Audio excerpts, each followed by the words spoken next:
Assalamualaikum warahmatullahi wabarakatuh. Saya Andrian Sadi Kurniawan dan Muhammad Sangaji akan menyampaikan tentang Indeks Pembangunan Manusia atau IPM Provinsi Aceh tahun 2022. Satu Indeks Pembangunan Manusia atau IPM Provinsi Aceh tahun 2022 mencapai 72,80 dan meningkat 0,62 poin 0,86% dibandingkan capaian tahun sebelumnya. Capaian tahun sebelumnya 72,18. Dua peningkatan terjadi pada suatu komponen baik kualitas kesehatan, pendidikan maupun pengeluaran per kapita yang disesuaikan.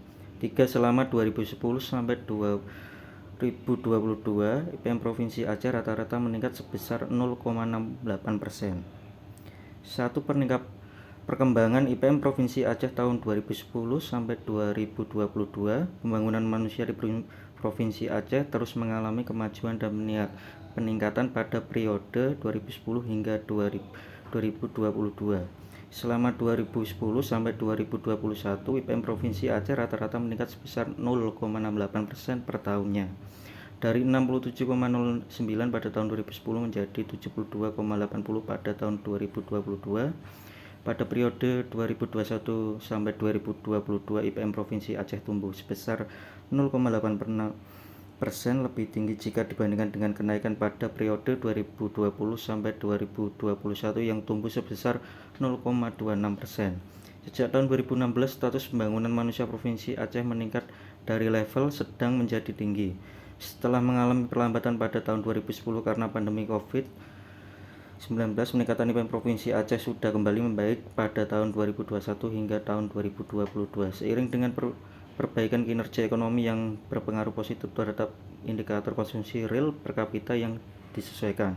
2. Perkembangan dimensi pembentuk IPM Provinsi Aceh 2010 sampai 2022. IPM dibentuk oleh 3 dimensi dasar, yaitu umur panjang dan hidup sehat, a long and healthy life, pengetahuan knowledge, dan standar hidup layak, decent standard of living. Oleh karena itu, peningkatan capaian IPM tidak terlepas dari peningkatan setiap dimensi penyusunnya. Peningkatan IPM Provinsi Aceh tahun 2022 didukung oleh semua dimensi penyusunnya. Perkembangan IPM Provinsi Aceh dan dimensi penyusunnya selama tahun 2010 sampai 2022 dapat dilihat. Tabel 1. Indeks Pembangunan Manusia IPM Provinsi Aceh menurut dimensi penyusunnya 2010 sampai 2022. A. Dimensi umur panjang dan hidup sehat. Umur harapan hidup saat lahir UHH mempresentasikan dimensi umur panjang dan hidup sehat terus meningkat dari tahun ke tahun. Selama periode 2010 hingga 2022, Provinsi Aceh telah berhasil meningkatkan UHH sebesar 1,10 tahun. Selama periode tersebut, secara rata-rata tumbuh sebesar 0,13% per tahunnya. UHH Provinsi Aceh pada tahun 2010 sebesar 69,08 tahun, sedangkan pada tahun 2022 mencapai 70,18 tahun. B. Dimensi pengetahuan. Dimensi pengetahuan pada IPM dibentuk oleh 2 indikator, yaitu harapan lama sekolah HLS penduduk usia 7 tahun ke atas dan rata-rata lama sekolah RLS penduduk usia 25 tahun ke atas. Kedua indikator ini terus meningkat dari tahun ke tahun selama periode 2010 hingga 2022. HLS Provinsi Aceh meningkat sebesar 1,47 tahun, sementara RLS meningkat 1,16 tahun. Pada periode tersebut, HLS secara rata-rata tumbuh sebesar 0,90% per tahunnya. HLS Provinsi Aceh tahun 2022 mencapai 14,37 tahun, berarti anak-anak usia 7 tahun memiliki peluang untuk menamatkan pendidikan hingga kuliah semester 5 atau lulus diploma 2. Sementara itu, RLS Provinsi Aceh secara rata-rata tumbuh sebesar 1,16% per tahun pada periode 2010 hingga 2022. Hingga tahun 2002, rata-rata penduduk Provinsi Aceh usia 25 tahun ke atas sampai selama 0,44 tahun atau telah C. Dimensi standar hidup layak. Dimensi terakhir yang mewakili pembangunan manusia adalah standar hidup layak yang dipresentasikan dengan mengeluarkan real per kapita yang disesuaikan. Pengeluaran real per kapita yang disesuaikan masyarakat Provinsi Aceh pada tahun 2022 mencapai sebesar 9.096 juta per tahun. Angka tersebut meningkat 4,08% atau sebesar Rp39.100 dibandingkan tahun 2021. Selama periode 2010-2022, pengeluaran real per kapita yang disesuaikan masyarakat secara rata-rata meningkat sebesar 1,93% per tahunnya. 3. Penyampaian pembangunan manusia di tingkat kabupaten atau kota Provinsi Aceh pada tahun 2022 mencapai pembangunan manusia di tingkat kabupaten atau kota di Provinsi Aceh cukup bervariasi. IPM pada kabupaten atau kota berkisar antara 66,20 kota Subula Salam hingga 86,28 kota Banda Aceh.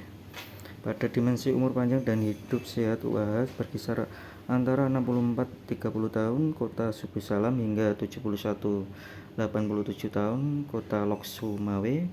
Sementara pada dimensi pengetahuan HLS berkisar antara 13,06 tahun Kabupaten Aceh Timur hingga 17,81 tahun Kota Banda Aceh, dan LS berkisar antara 8,22 tahun Kota Subula Salam hingga 13,03 tahun Kota Banda Aceh. Sedangkan pengeluaran real per kapita yang disesuaikan di tingkat kabupaten atau kota berkisar antara 7.371 juta per tahunnya Kabupaten Similwe hingga 17.228 per tahun Kota Banda Aceh. Peningkatan IPM di tingkat provinsi juga tercermin pada kabupaten atau kota pada periode 2021 hingga 2022.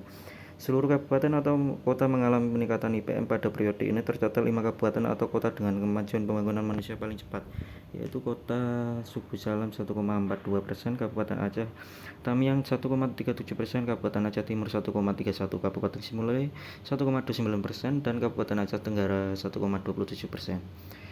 Penerapan Kimens Clustering berdasarkan IPM Kabupaten Provinsi Aceh. Kimens Cluster adalah salah satu metode clustering dan hierarki yang berusaha mengelompokkan data ke dalam suatu cluster sehingga data yang memiliki karakteristik yang sama dikelompokkan ke dalam satu cluster yang sama.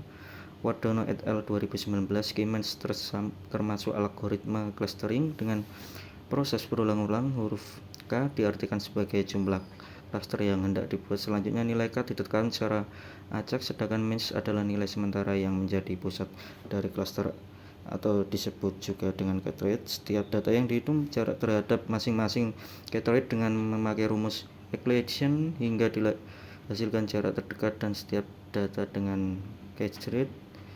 YTR Sari et al. 2020. Dalam clustering ini diambil dari Indeks Pembangunan Manusia melalui Badan Pusat Statistik Provinsi Aceh yang mencakup seluruh wilayah administratif Provinsi Aceh. Telah digunakan adalah Studio Cloud, Positive Cloud. RS Studio Cloud memiliki user interface yang friendly, terdiri dari console, script editor, reinforcement, dan graphical output. Pada RS Studio Cloud memungkinkan untuk melakukan plotting, pengolahan data, debugging, dan manajemen workspace. Clustering dimulai dengan menentukan keoptimum cluster. Penentuan keoptimum cluster. Penentuan jumlah cluster optimal ditentukan dengan menggunakan metode ELPO. Metode ini menggunakan nilai sum of square error atau SSE dari masing-masing jumlah cluster. Semakin besar jumlah cluster, maka SSE akan terus mengecil. Berikut adalah syntax yang digunakan untuk menentukan K-optimum cluster. Uji K-means clustering. Prosedur K-means clustering dimulai dengan menentukan jumlah cluster, menentukan centroid awal, menghitung jarak antara objek dan setiap centroid, mengolokasikan data ke centroid terdekat, dan validasi interaksi sampai setiap anggota cluster atau centroid tidak berubah. Pemilihan nilai centroid awal dipilih secara random berdasarkan data yang digunakan. Syntax yang digunakan adalah selanjutnya plot clustering. Syntax yang digunakan untuk melakukan plot clustering. Sebelumnya terima kasih. Wassalamualaikum warahmatullahi wabarakatuh.